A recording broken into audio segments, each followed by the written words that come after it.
don't care what that paper says, you are trespassing. Get off this property now. Right. This certificate proves ownership. You're the one trespassing. Caroline Pemberton handed me a map with a red line drawn across it. Your cabin falls within our community boundaries, she said. You have 30 days to submit an architectural improvement plan or we'll issue fines. If you don't comply, we will take legal action. She said it like the decision was final, like the authority was hers. What she didn't know was that the document they'd been paying against for 15 years had an expiration date. This wasn't one cabin or one dispute, 2,000 acres, 43 homes. A clubhouse, pool, gated entrance, an entire luxury community built on land they thought they controlled. Caroline made the mistake powerful people always make, assuming that because something had been a certain way for a long time, it would stay that way forever. She was wrong over 6 months. I watched the Ridgemont Estates Homeowners Association discover what happens when you build authority on land you don't own, and the real owner shows up with a deed and a backbone. This is the story of how their control collapsed. Not with rage, not with revenge. It's just with the truth, a survey report, and the patience to let them destroy themselves. But let me start from the beginning. Before we dive into, I'd love to know where you're listening from today, and don't forget to hit the like and subscribe buttons for more interesting stories just like this. The lawyer's office smelled like old paper and leather furniture. I sat across from Mr. Hartley, a man in his 70s with reading glasses perched on his nose while he slid a thick manila folder across the desk toward me. Your grandfather's estate, he said quietly. 2,000 acres, mostly timber and undeveloped land. There's a small cabin on the western edge he built in the 60s. Everything's paid off. Clear title, no liens. I stared at the folder like it might explode. 2,000 acres I'd known. My grandfather owned land upstate. Everyone in the family knew that, but I'd always assumed it was a few dozen acres at most. Maybe a hunting camp. Something small. He'd been a quiet man, a postal worker for 40 years, who spent his weekends disappearing into the woods. He never talked about money or property or anything that sounded like wealth. 2,000, I repeated. Mr. Hartley nodded. Assessed value is difficult to pin down given the lack of development, but conservatively, you're looking at several $1 million. Timber rights alone are worth a significant sum. There's road access on the eastern boundary, county water lines nearby. It's not remote. It's just untouched. I took the folder with both hands, feeling the weight of it. My grandfather had passed 3 months earlier. The funeral had been small. I'd expected maybe some savings bonds, a truck, his fishing gear. Not this. What do I need to do? I asked. Sign the transfer documents. Pay the estate taxes modest. Given the agricultural exemption, then it's yours. He leaned back in his chair, fingers steepled. I'll be honest with you. Developers have been circling this land for 20 years. Your grandfather turned down every offer. If you plan to sell, you'll have plenty of interest. I didn't plan to sell. I didn't plan anything yet. I just wanted to see it. The drive up took 2 hours. The land sat in a county I'd only passed through. On the way to somewhere else, rolling hills, thick forests, the kind of place where cell service drops out and the air smells like pine and wet earth, I followed the directions Mr. Hartley had written down, turning off the highway onto a 2-lane road, then onto a gravel path that wound through the trees. The cabin appeared after a mile of winding through the woods, small single-story, painted green decades ago, and now faded to a mossy gray. The roof sagged a little, but the structure looked solid. The porch had 2 rocking chairs, one tipped over. I parked and stepped out into the quiet. No cars, no voices. Just wind moving through the branches and the distant call of a crow. It felt like stepping back in time. I unlocked the cabin with the key Mr. Hartley had given me. Inside, everything was exactly as my grandfather had left it. Plaid couch, wood-burning stove, a small kitchen with a percolator still sitting on the counter, the smell of old wood and dust, and something faintly like tobacco. I opened the windows to let air in and stood there for a moment, taking it all in. This was mine now. Thou. 2,000 acres of trees and trails and silence. I didn't know what I was supposed to do with it, but standing there in that cabin, I felt something I hadn't felt in a long time. Peace. That peace lasted exactly for days. I'd come back up on a Saturday to start cleaning out the cabin, maybe spend the weekend exploring the property. I was sweeping the porch when I heard the sound of tires on gravel. A black Lexus SUV rolled up the path and stopped 20 feet from the cabin. The door opened and a woman in her mid-50s stepped out, blonde hair, pulled back tight. White blouse, pressed slacks, sunglasses that probably cost more than my car payment. She looked at the cabin like it had personally offended her. "Hello?" Hi. I called out, leaning the broom against the railing. She walked toward me with a kind of stride that said she was used to people getting out of her way. She stopped at the base of the porch steps and took off her sunglasses, tucking them into her collar. "Are you the new owner?" she asked. "It's not friendly." "Not cold exactly, just transactional." "I am," I said. "Just inherited the property. Can I help you?" She glanced at the cabin again, then back at me. "I'm Caroline Pemberton, president of the Ridgemont Estates Homeowners Association." She said it like the words themselves carried weight. "Our community is just on the other side of those trees." She gestured vaguely eastward. "We've had concerns about this structure for some time." I blinked. "Concerns? It's an eyesore," she said flatly. "Peeling paint, overgrown landscaping, that porch furniture looks like it's about to collapse. Ridgemont Estates is a luxury community. Our property values depend on maintaining certain aesthetic standards. I'm sure you understand." I didn't understand, "Ma'am. This is my property. It's not part of any HOA." Her smile didn't reach her eyes. "Everything within the community boundaries falls under our covenants, conditions, and restrictions. That includes this cabin. I'll need you to submit an architectural improvement plan within 30 days, or we'll be forced to issue fines." I felt my jaw tighten. "I'm sorry, but I think there's been a misunderstanding. This land has been in my family for decades. It's not part of your HOA." Caroline pulled a folded piece of paper from her purse and handed it up to me. "This is a map of our community boundaries.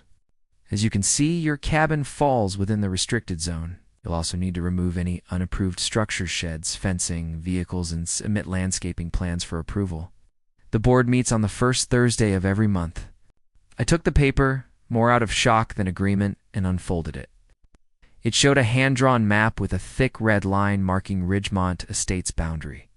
The line looped wide, encompassing a huge area and, sure enough, a small square labeled "Non-compliant structure" sat right where my cabin would be.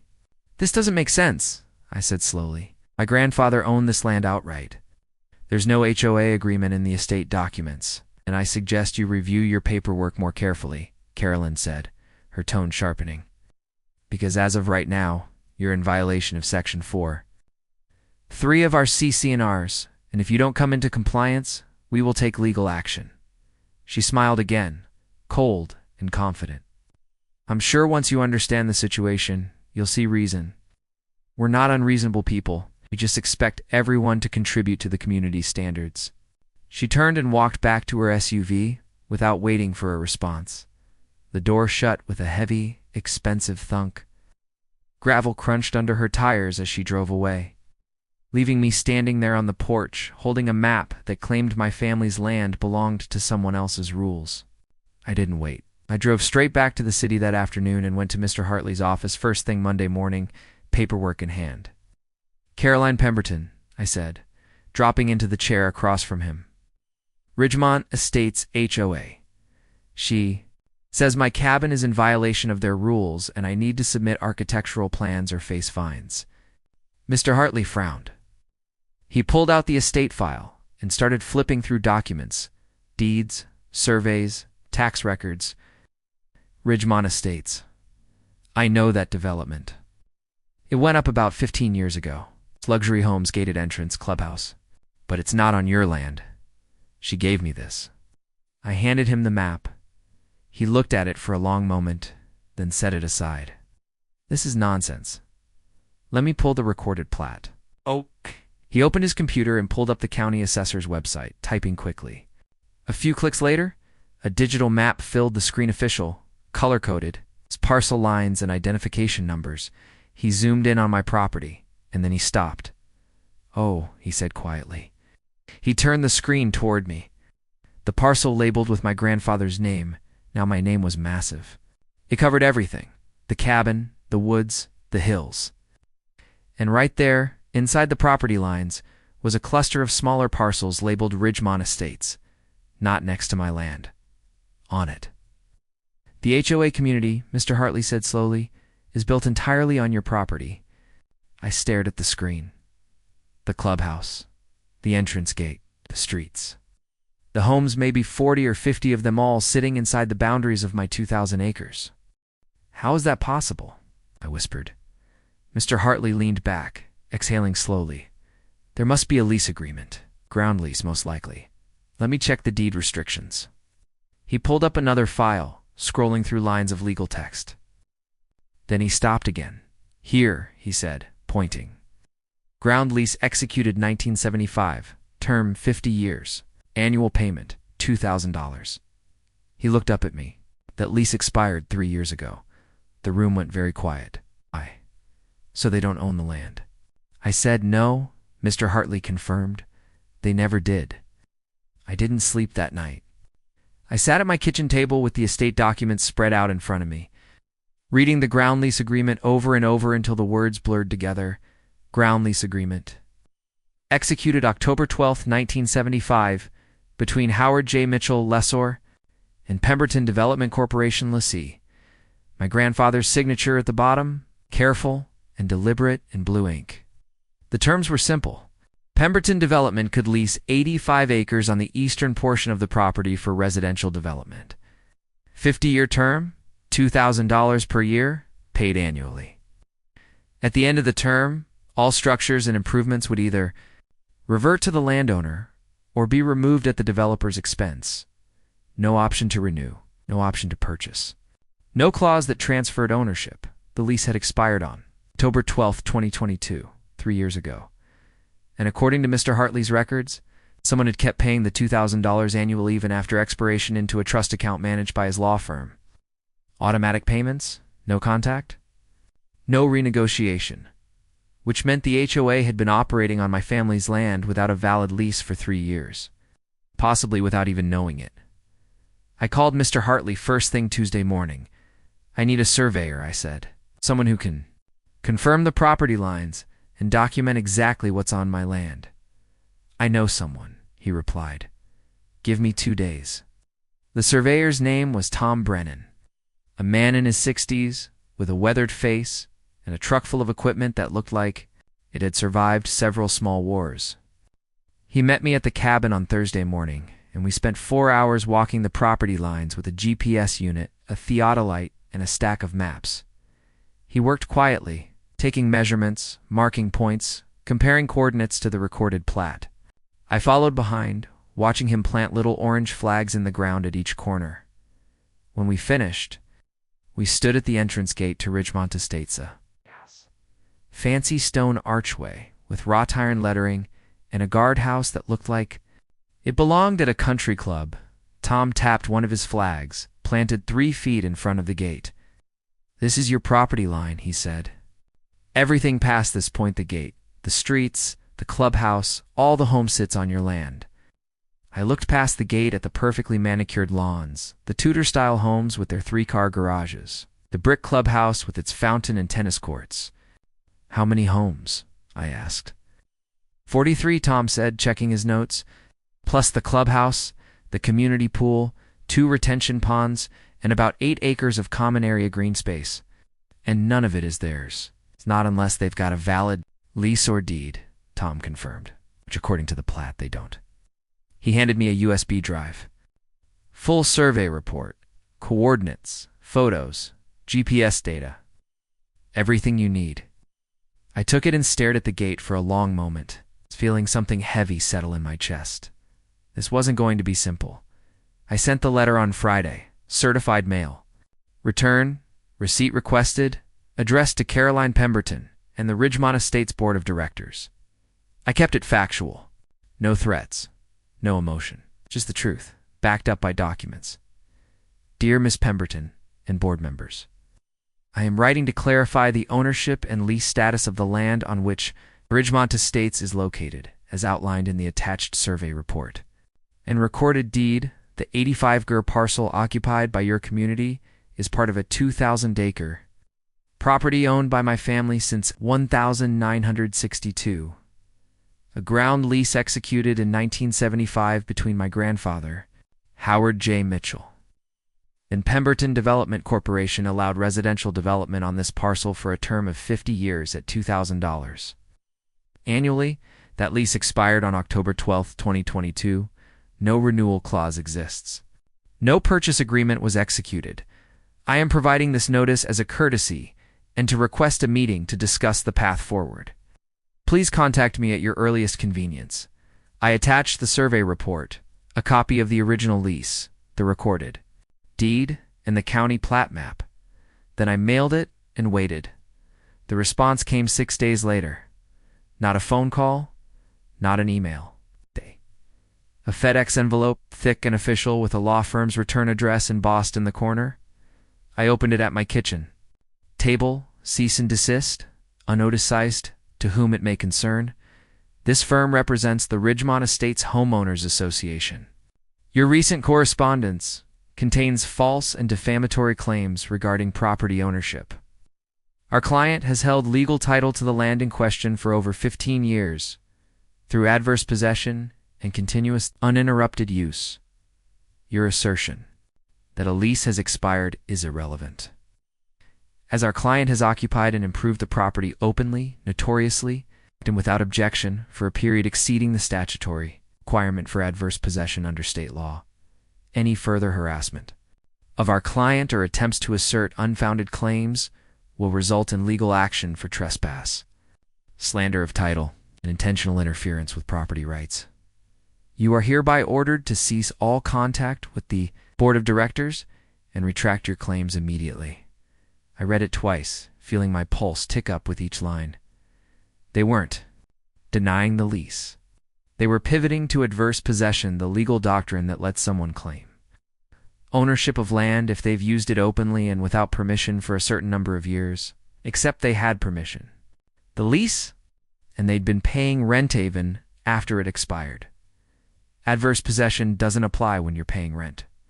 That's not hostile possession. It's acknowledging the owner's rights. I called Mr. Hartley. They're claiming adverse possession, I said, reading him the letter.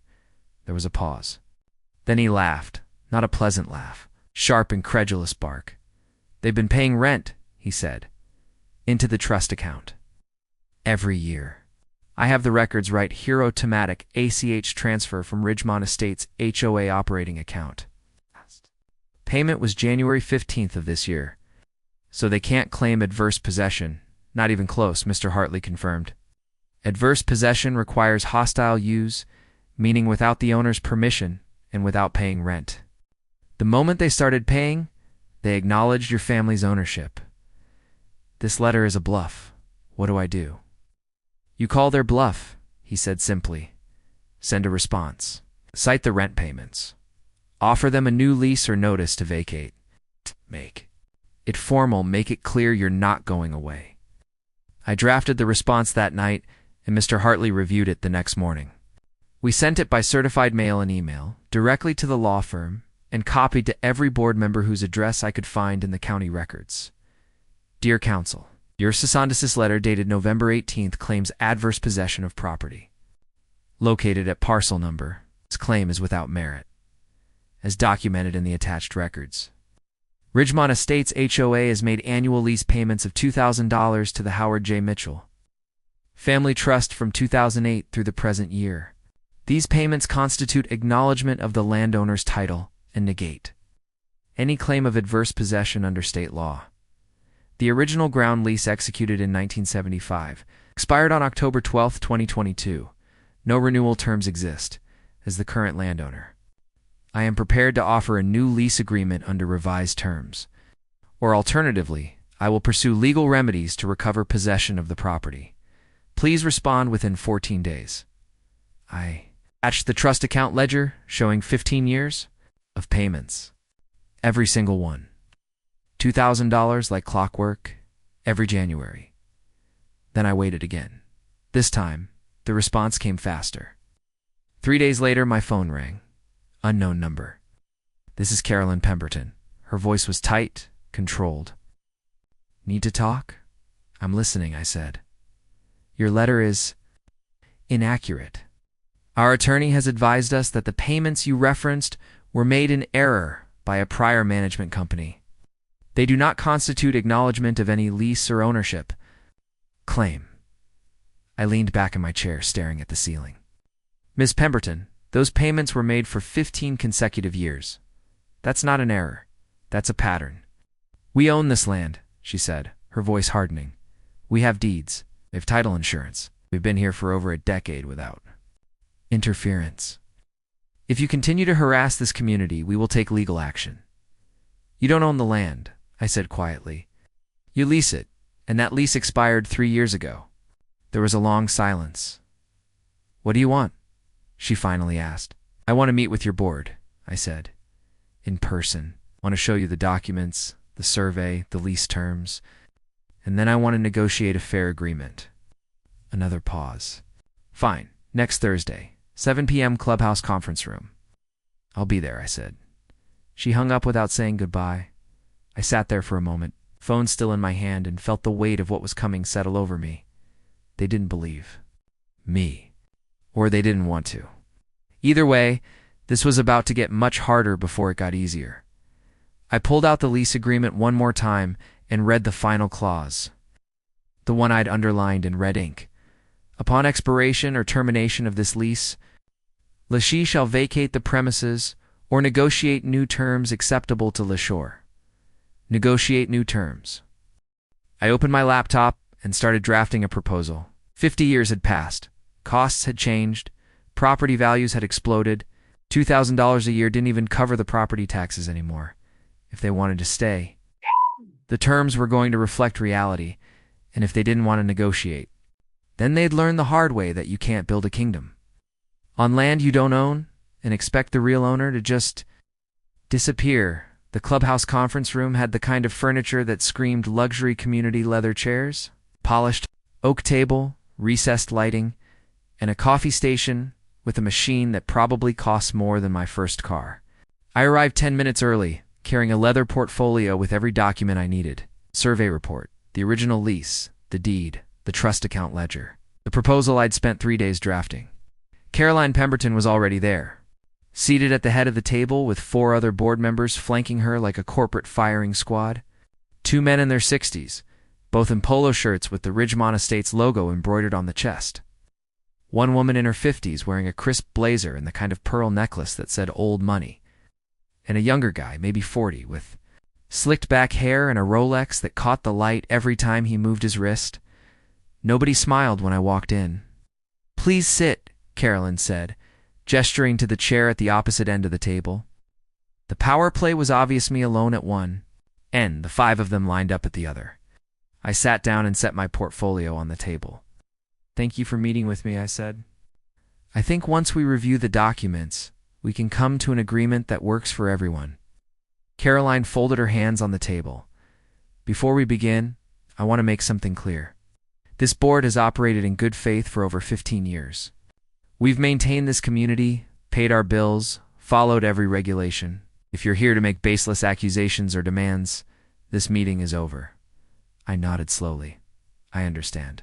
The facts are pretty straightforward, and I think it's important we all understand the situation before we move forward. I opened the portfolio and slid the first document across the table. It's the recorded deed showing my family's ownership of the full 2,000 acres. This is the deed to the property recorded in 1962, I said. It shows the entire parcel, including the 85 acres where Ridgemont Estates now sits. One of the men, his nameplate said Richard Caldwell. Treasurer picked it up and scanned it. His face didn't change, but I saw his jaw tighten. I slid the second document.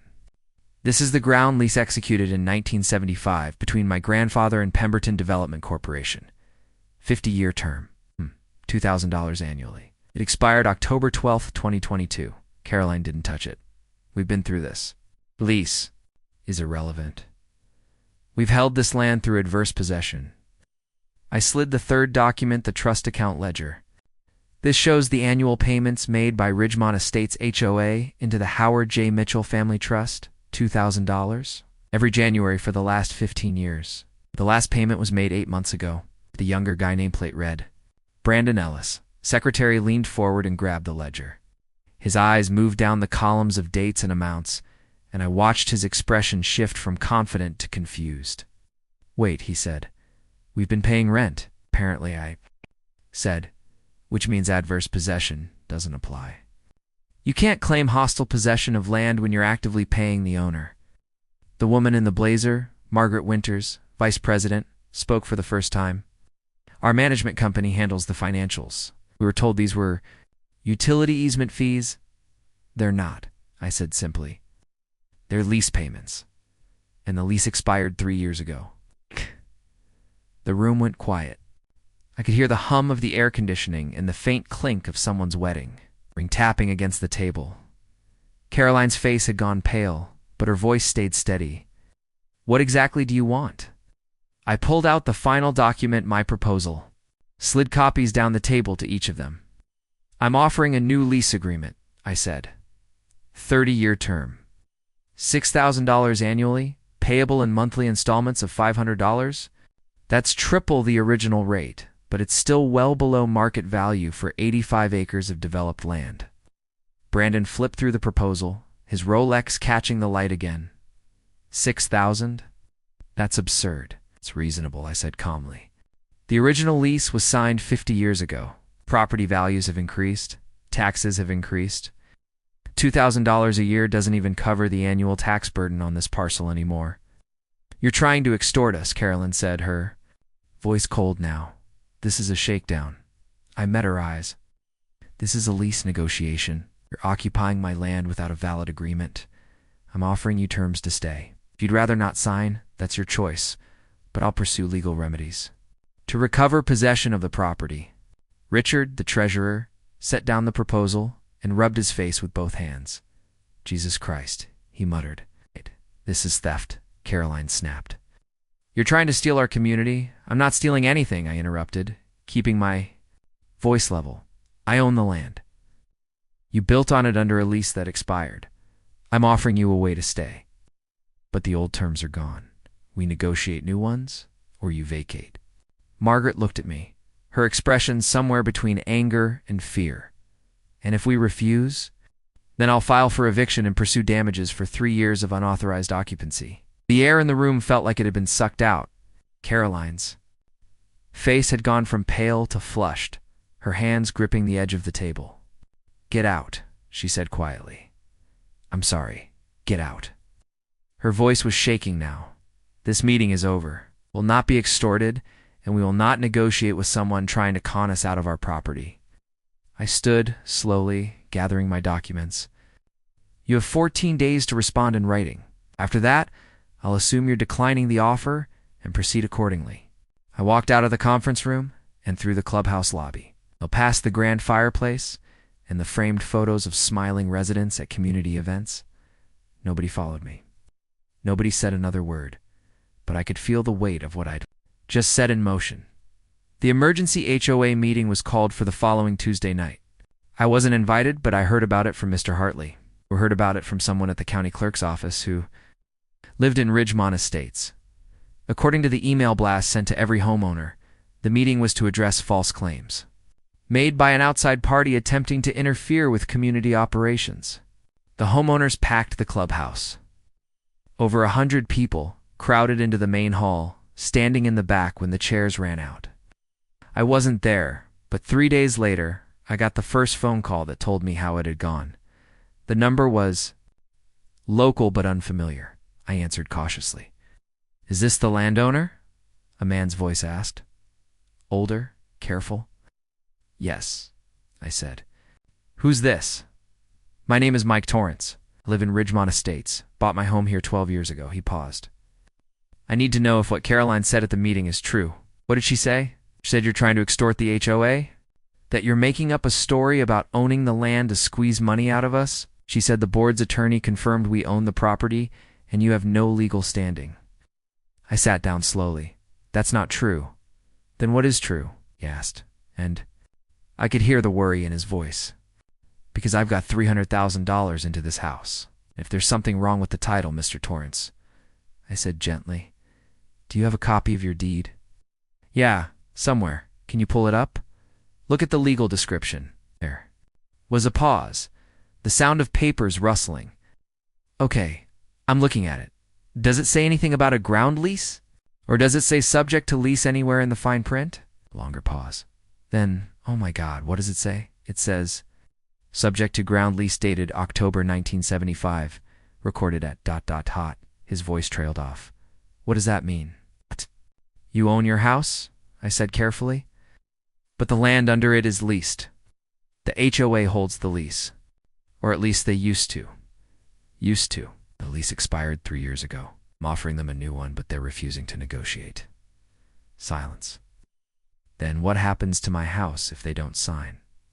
That was the question I'd been dreading. I don't know yet.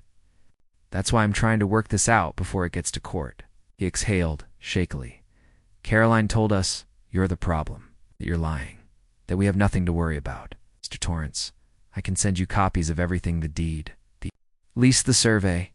You can verify it yourself. Please, he said. Send it to me. I need to see this. I got his email and sent the documents that night. 2 days later, I got another call. A woman this time, younger, nervous. My name is Jennifer Callahan. I live in Ridgemont Estates. Mike Torrance gave me your number. Hi, Jennifer, I said. Shh.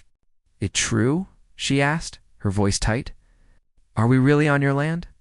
Yes, I said simply. And the board knew. I don't know what the board knew. But the lease expired 3 years ago, and someone's been paying rent into a trust account ever since. She was quiet for a moment. Caroline said at the meeting that we're protected. That title insurance covers us. Is that true? Title insurance protects you from defects in your ownership of the house, I said.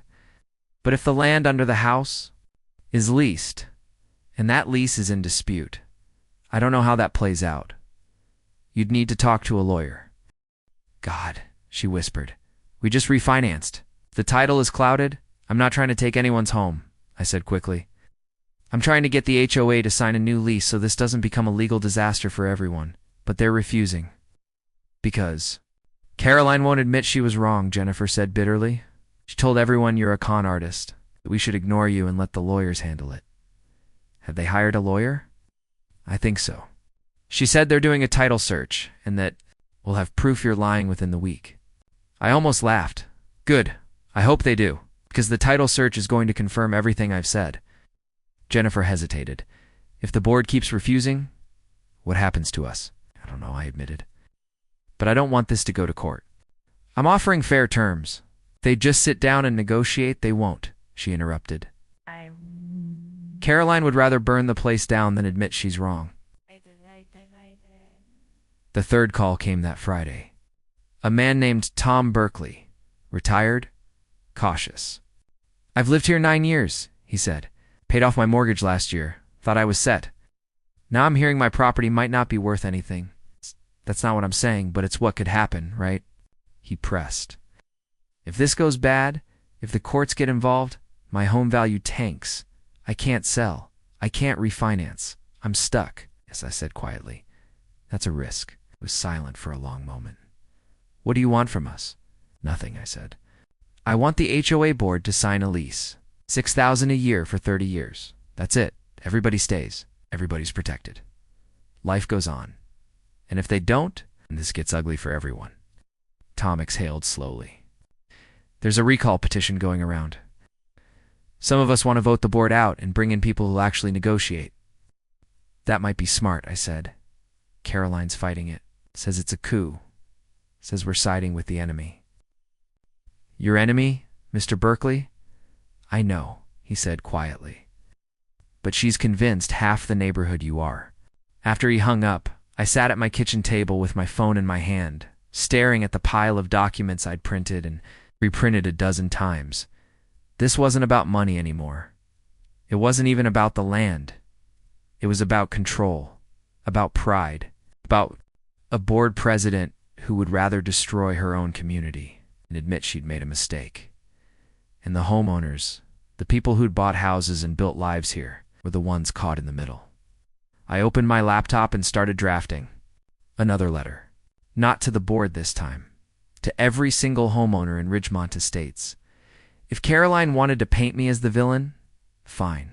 The residents deserve to see the truth for themselves, and once they did, we'd see who they believed. I sent the letter to every homeowner whose mailing address I could find in the public records, 118 homes, each one getting a certified envelope with copies of the deed, the lease, the survey, and a simple cover letter explaining the situation without attacking anyone. Within 3 days, my phone wouldn't stop ringing. Mike Torrance was the first to suggest we meet in person. There are about a dozen of us who want answers, he said. Real answers, not whatever Caroline's feeding us.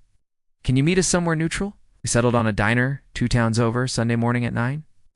I got there early and took a corner booth, ordering coffee and trying not to think about what I was walking into. They arrived in 2 groups. I came first, late 60s, silver hair. It's the kind of weathered face that said he'd spent his career dealing with teenagers and bureaucracy. He shook my hand firmly and slid into the booth across from me. Tired math teacher, he said by way of introduction. 32 years. I'm good with numbers, and I'm very good at spotting when someone's trying to hide them. Jennifer Callahan arrived next, younger than I'd expected from her voice on the phone, maybe late 30s. Wearing scrubs with a hospital ID badge still clipped to her collar. Just got off a 12-hour shift, she said, sliding in next to Mike. But I wasn't going to miss this. Tom Berkeley came in with 2 others, a couple in their 50s who introduced themselves as Ed and Linda Morrison.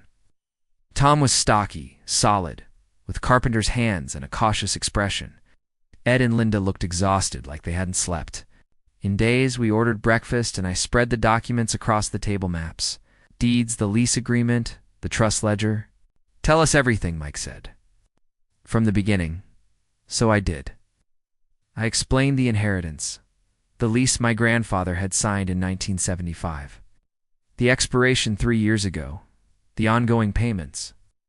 I showed them the survey proving the entire community sat on my land. I explained my offer $6,000 a year for 30 years and Caroline's refusal to negotiate. When I finished, the table was quiet except for the clatter of dishes from the kitchen and the low murmur of other diners. Jennifer spoke first, her voice tight. When I bought my house 6 years ago, the title company said I was buying the land fee simple. That means I own it outright, right? That's what it usually means, I said carefully. Did you read the full legal description on your deed? She shook her head. I skimmed it. It was like 3 pages of legal language. Do you still have it? At home, in my files? Pull it out when you get back, I said. Look for the phrase subject to ground lease or subject to lease agreement recorded. It's usually buried in the middle. Mike already had his phone out. Scrolling through photos. I took pictures of mine last week after we talked. He zoomed in and held it up for me to see. There it was, halfway down the 2nd page in dense legal text. Subject to ground lease dated October 12, 1975, recorded in Book 847, page 231. Son of a bitch, he muttered. Tom pulled out his phone too. Then Linda, one by one, they found the same language buried in their deeds. Jennifer looked like she might be sick. They told us we owned the land, she whispered.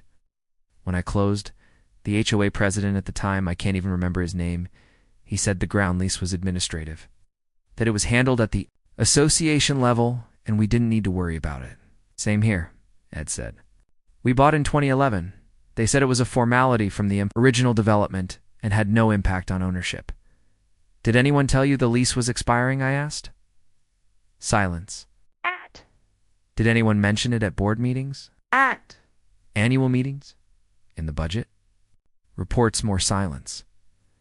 Mike set his phone down slowly, his jaw working. I've been to every annual meeting for the last 8 years. I've read every budget report. I've never seen a line item for a ground lease payment. That's because it wasn't called that, Tom said quietly. He was staring at his coffee cup, his face pale. I served on the board 3 years ago, 1 year as treasurer. There was a line item in the operating budget, $2,000 annually labeled. Landscaping easement fee. Jennifer turned to him. Landscaping easement? That's what Richard called it, Tom said. I asked him what it was for, and he said it was a historical fee related to shared maintenance on the boundary. I didn't think anything of it. Did you authorize the payment? I asked. Tom nodded slowly. Every January, I signed the checks. He looked up at me, and I could see the realization settling in. They buried it in the budget under a fake description so no one would ask questions. Mike's face had gone hard. Who's they? Who knew? Richard, definitely.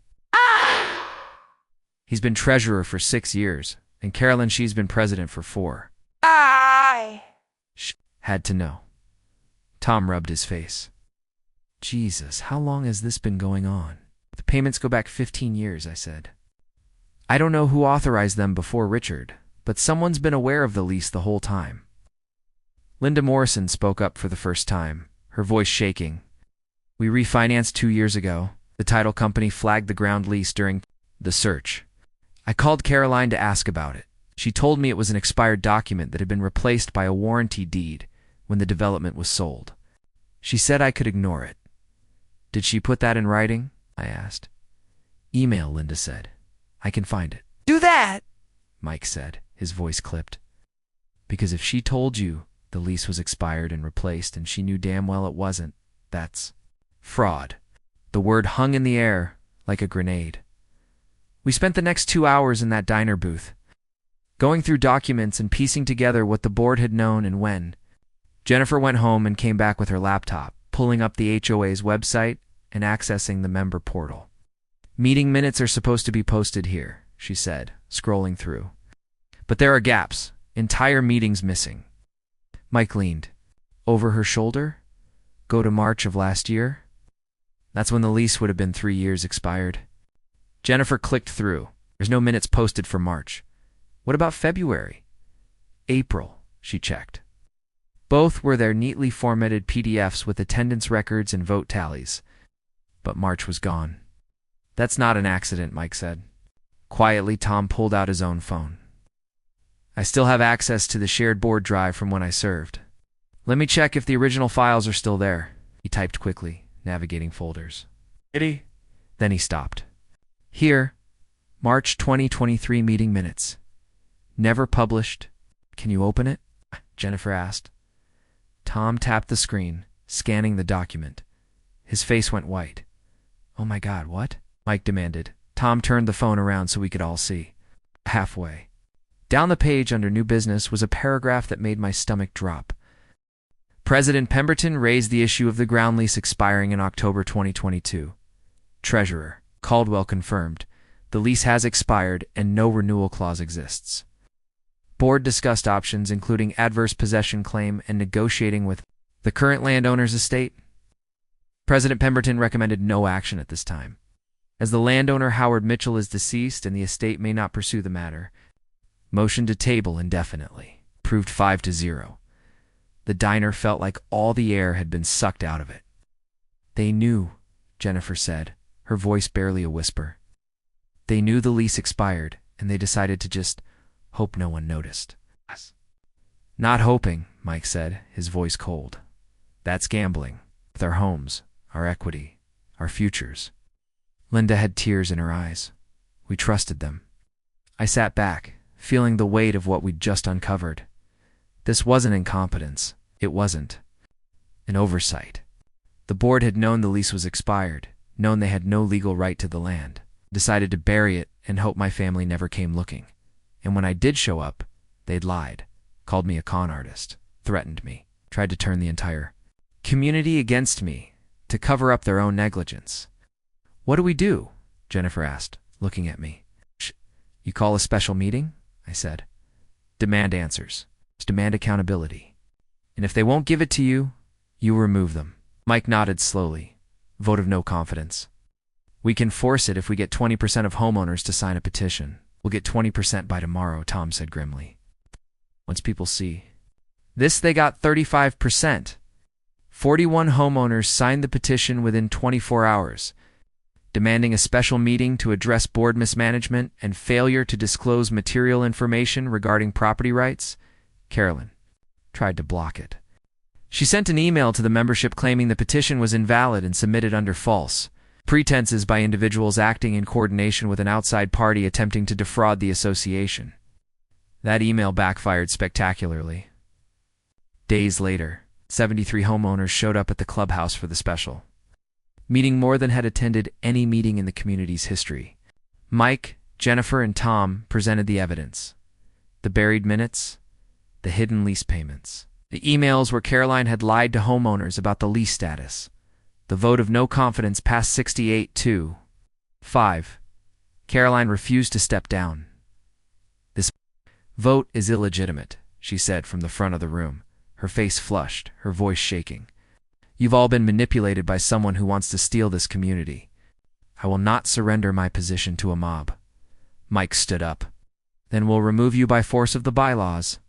"You're done, Caroline." She stared at him, then at the room full of her former supporters, and I watched something break in her expression. "Fine," she said quietly. "You want to hand this place over to a con artist? Go ahead. But when you lose everything, don't say I didn't warn you." She walked out of the clubhouse and didn't come back. 2 days later, I received a summons. Caroline Pemberton, individually and on behalf of Ridgemont Estates, HOA, was suing me for harassment, intentional interference with contract, slander of title, and emotional distress. She wanted $5 million in damages. I called Mr. Hartley. He laughed so hard I thought he might hurt himself. "Let her try," he said. "Discovery is going to bury her." I hoped he was right, because this fight was about to get a whole lot uglier before it got better. The lawsuit landed in my mailbox on a Tuesday, thick and official, with a process server signature on the delivery receipt: Pemberton v. My name. Case No. CV 202-604-471 complaint. 4. Intentional interference with contract, harassment, slander of title. Intentional infliction of emotional distress. I sat at my kitchen table and read through all 38 pages. Caroline was suing me personally for $5 million, claiming I had maliciously and fraudulently interfered with the HOA's property rights, harassed board members, spread false information to homeowners, and caused her severe emotional distress, requiring medical treatment. The allegations were almost impressive in their creativity. According to the complaint, I had conspired with disgruntled residents to manufacture a fake property dispute in order to extort money from a peaceful residential community. I called Mr. Hartley. "She's suing me," I said. "I know. I got served." "This morning as a potential witness?" He sounded almost cheerful. "This is the best thing that could have happened to you." "How is getting sued for $5 million a good thing?" "Because now we get discovery," he said. She just opened the door to every email, every board meeting, every conversation about that lease. "When we're done, the judge is going to see exactly who's been lying." Discovery started 4 weeks later. Mr. Hartley hired a litigation attorney, a woman named Rachel Moss, who had the kind of calm, methodical demeanor that made you believe she could dismantle a building brick by brick without breaking a sweat.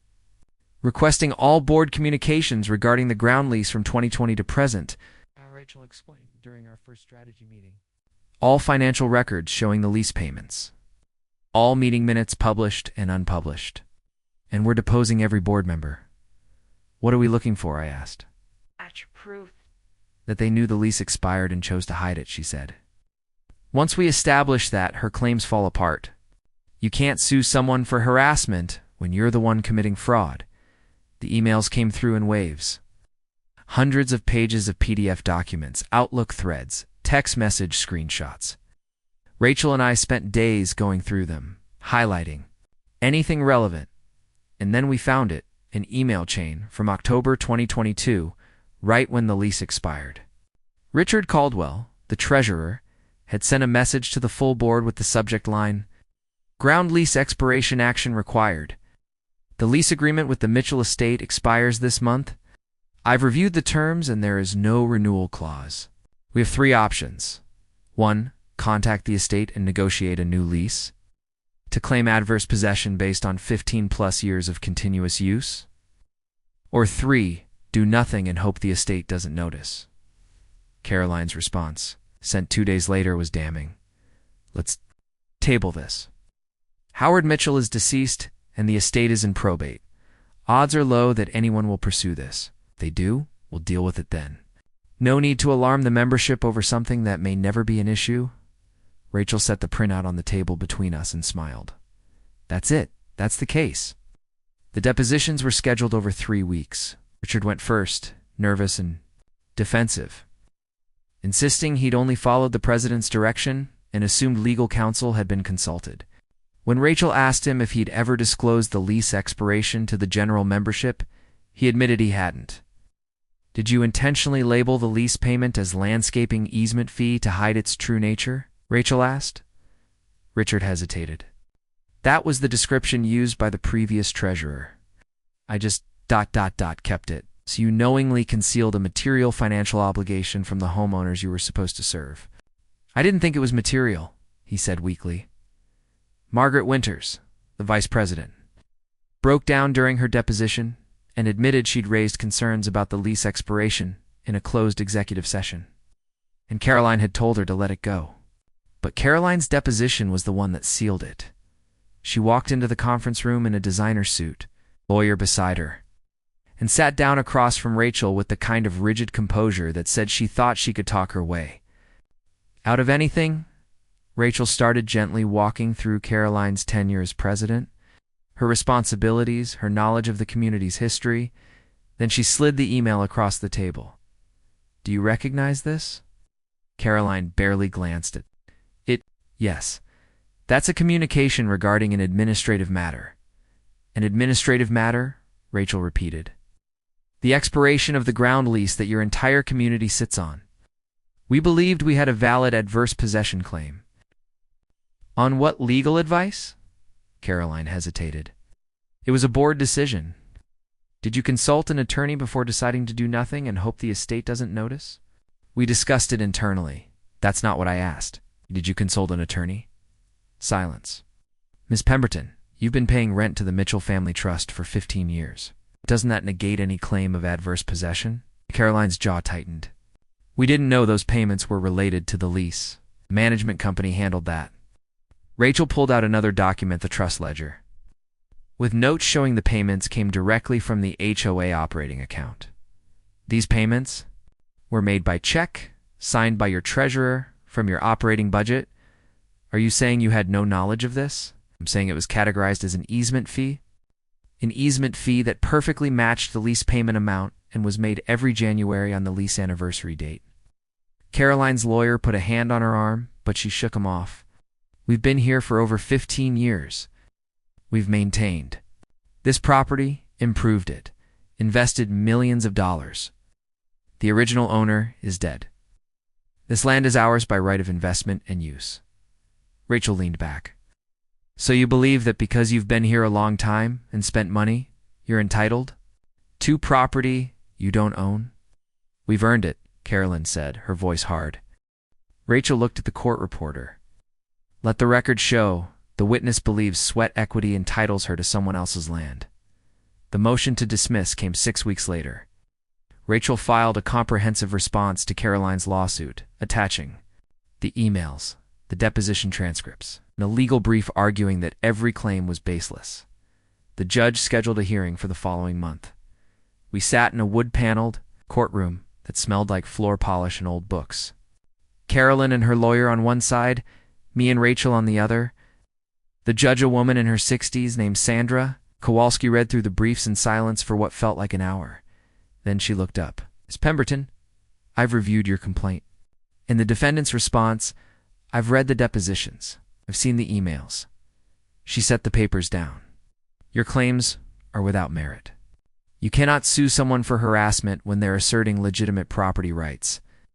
You cannot claim interference with contract when the contract in question expired 3 years ago.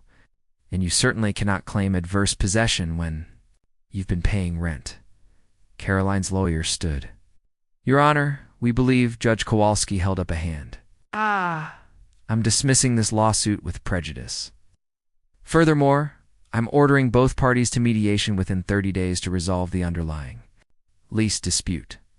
If you cannot reach an agreement, Mr. Hartley's client is within his rights to pursue eviction proceedings. She looked directly at Caroline. Do you understand? Caroline's face was pale, her hands gripping the table edge. Yes, Your Honor. Good, because I don't want to see this case in my courtroom again unless someone's negotiating in bad faith. Dismissed. The mediation took place in a conference room at the county courthouse, overseen by a retired judge named Paul Brennan, who had the patience of a saint and the demeanor of a disappointed grandfather. Mike Torrance came representing the new interim board. The homeowners had held another vote and officially removed Caroline. Richard and the rest of the old guard. 2 days after the lawsuit was dismissed, Caroline showed up anyway. Sitting in the back of the room with her arms crossed, glaring at everyone, I presented the same offer I'd made from the beginning. $1,000 annually for a 30-year lease, with an option to renew. Alternatively, month-to-month arrangement at $8,000 per year if they wanted flexibility. Mike looked at the terms, asked a few clarifying questions about maintenance responsibilities and property tax allocation, and then nodded. "This is fair. We'll take the 30-year lease." "Wait," Caroline said from the back. Everyone turned. "You can't agree to this? You're not on the board anymore, Caroline?" Mike said calmly. "Extortion. You're letting him rob us. He owns the land," Mike interrupted. "We've been over this. The lease expired. He's offering us reasonable terms to stay. We're taking the deal." Caroline stood, her voice rising. "I will fight this.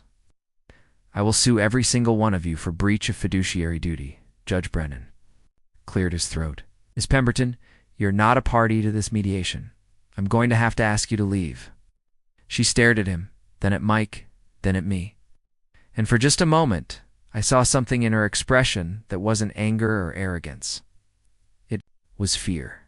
The fear of someone who'd built their identity on control and was watching it slip away. She walked out without another word. The lease was signed a week later. Mike Torrance, acting as interim HOA president, put his signature on the new 30-year. Ground lease $6,000 annually, terms clearly spelled out, no room for misunderstanding. "Thank you," Mike said, shaking my hand, "for being patient with us, for not going nuclear when you could have." "I didn't want anyone to lose their homes," I said. "I just wanted what was fair." He nodded. "We're going to fix this place. New board. New transparency. Everyone's going to know exactly where their money goes." 2 days after the lease was signed, Carolyn filed a lawsuit against Mike, Jennifer, Tom, and 15 other homeowners who'd supported the recall, claiming they'd violated the HOA bylaws and acted in bad faith. The homeowners responded by filing an ethics complaint with the state HOA Oversight Board, documenting every email, every hidden payment, every lie Caroline had told. 3 weeks later, the state board opened an investigation into Ridgemont Estate's HOA governance practices, specifically focusing on the previous board's failure to disclose material information to homeowners. Caroline's lawsuit was dismissed before it even made it to a hearing and me. I took the first year's lease payment and used it to repair my grandfather's cabin, the place where this whole thing started. Painted the walls, fixed the roof, replaced the porch furniture. It felt right, somehow using their money to restore the land they'd tried to claim as their own. The cabin sits there now, quiet and solid, a reminder that the truth doesn't need to shout, it just needs to show up, with documents, with patience, and with the spine to say, "This is mine." And you don't get to pretend it isn't. The new lease went into effect on the 1st of the month. $6,000 annually, paid in monthly installments of $500, 30-year term with an option to renew at mutually agreed rates. Mike Torrance handled the first payment himself, hand-delivering a check to my mailbox with a handwritten note that said simply, "Thank you for giving us a path forward." I deposited the check and felt something I hadn't felt in months. Relief. The fight was over. The community was secure. Everyone knew exactly where they stood. But the calls didn't stop, just changed. Jennifer Callahan reached out to Weeks. After the lease was signed, "A bunch of us have been talking," she said, "about the lots under our homes. You mentioned once that the land could be subdivided. Is that still an option?" "You want to buy your lot?" I asked. "I want to own it," she said. "Outright, no lease, no ambiguity, just my house on my land. Is that possible?" I talked to Mr. Hartley and a land surveyor. The answer was yes, the 85-acre parcel could be subdivided into individual residential lots, roughly half an acre each, matching the footprints already established by the homes. We'd need county approval, new plat maps, and individual deeds recorded for each sale. But it was doable. I sent out a letter to every homeowner explaining the option. Purchase your lot at fair market value, praised by an independent third party. Own the land fee simple. Or stay under the community-wide lease with no penalty or judgment. 15 homeowners opted to buy within the first month. Jennifer was the first. Lot appraised at $42,000.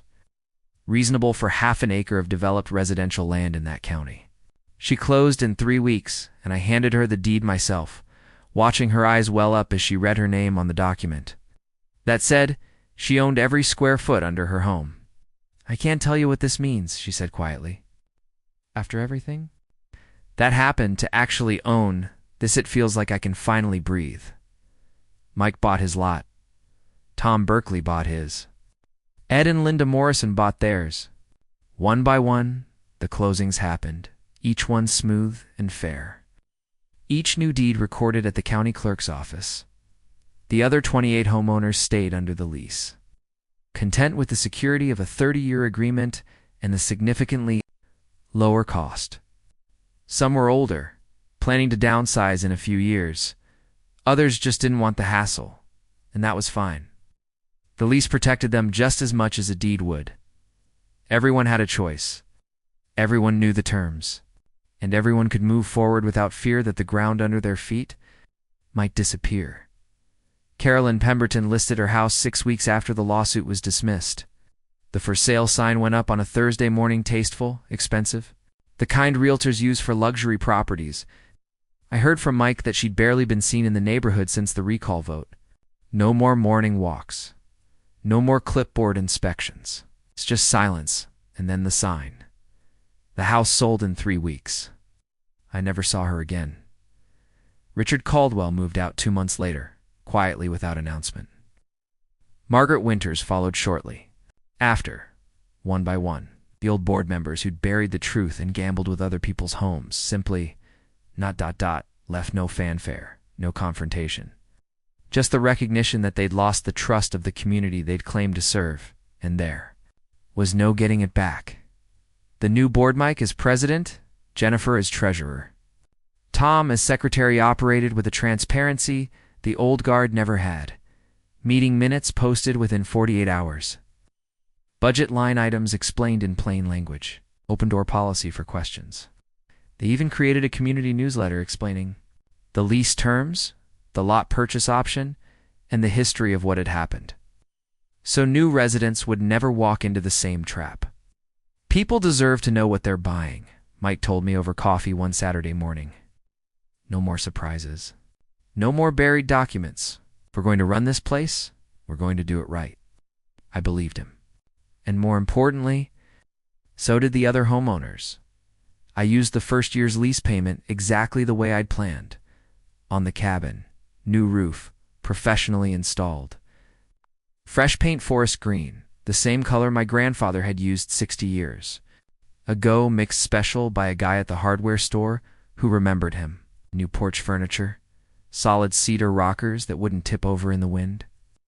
I replaced the windows, fixed the sagging steps, and rebuilt the stone fireplace that had started crumbling on the north side.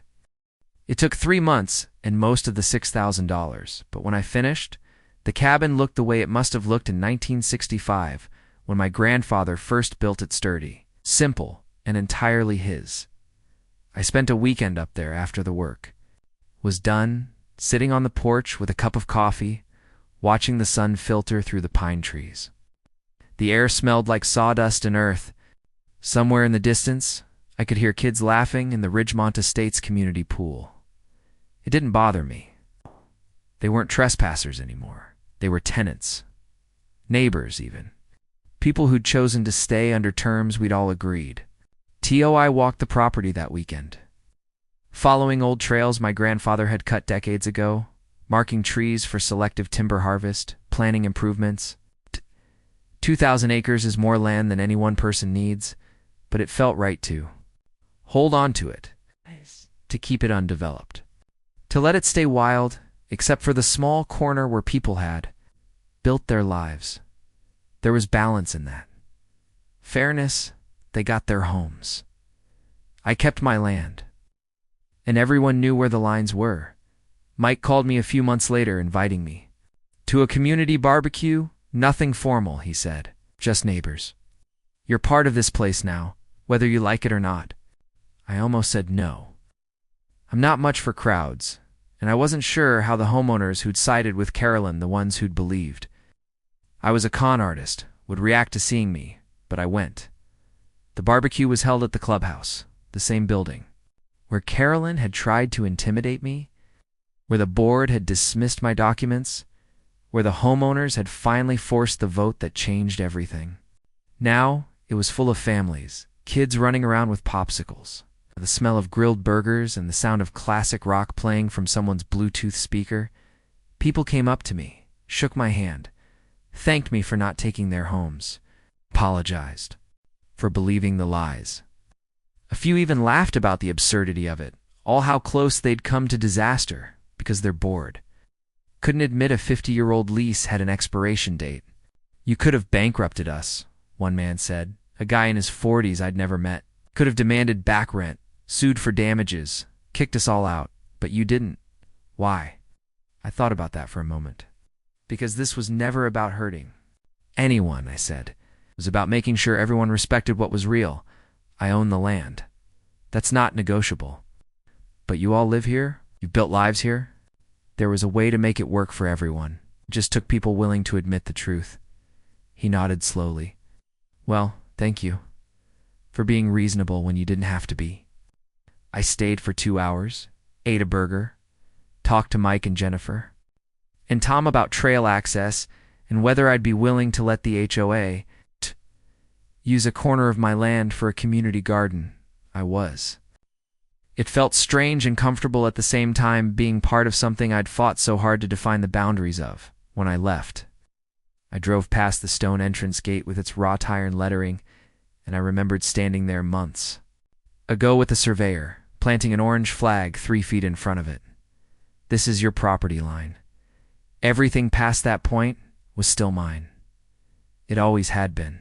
Not everyone knew it, respected it, and more importantly, understood that respect wasn't something you demanded, was something you earned through fairness, its documentation, and the willingness to stand firm when people tried to take what wasn't theirs. I'm sitting on the porch of my grandfather's cabin now, writing this, watching the light fade through the trees. The lease payments come every month, regular as clockwork. The new board sends me copies of their meeting minutes as a courtesy. The homeowners wave when they see me on the trails. It didn't have to go this way. It could have ended in evictions, lawsuits, people losing everything. But it didn't. Because when you show up with the truth, not with rage, not with threats, just with documents and patience and the spine to say this is mine, people eventually listen. Not everyone, not right away. But eventually, Carolyn built her power on land she didn't own, and when the real owner showed up with a deed and a backbone, that power collapsed like a house of cards. That's the thing about authority built on lies. Can't survive contact with the truth. My grandfather taught me something without ever saying it out loud. The land doesn't lie, deeds don't lie, survey stakes don't lie. And when you've got those things on your side, all you have to do is stand firm and let other people's overreach destroy them. Respect isn't demanded. It's earned through fairness, through documentation, and through knowing exactly when to stand your ground and let the truth do the rest. The cabin's fixed.